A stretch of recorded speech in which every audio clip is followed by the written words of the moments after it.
Welcome to the Tech Egg. Don't get scrambled. Enjoy the video. In this video, I will explain how to set up your Jetson Nano.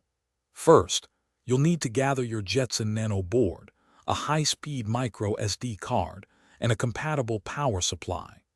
Make sure your micro SD card has at least 32 gigabytes of storage for the operating system. You'll also need a computer to download and flash the Jetpack operating system image onto that micro SD card. This initial preparation is crucial for a smooth setup process.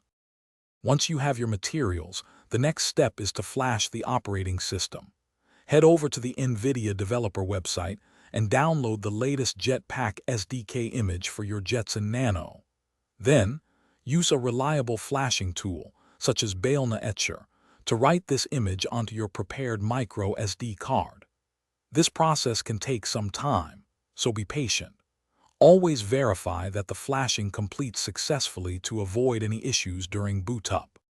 With the operating system flashed, it's time to connect your peripherals. Carefully insert the micro SD card into the dedicated slot on your Jetson Nano. Next, connect a monitor using an HDMI cable and plug in your USB keyboard and mouse. Finally, connect the appropriate power supply to the Jetson Nano's power jack. Ensure all connections are secure before powering on your device for the first time. Now for the exciting part, the first boot. Power on your Jetson Nano and watch as it starts up.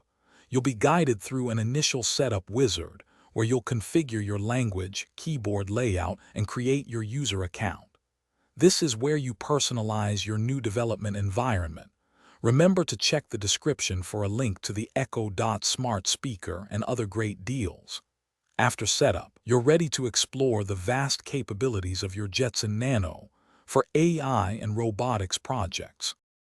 Thanks for watching. Consider subscribing if I helped unscramble your problems.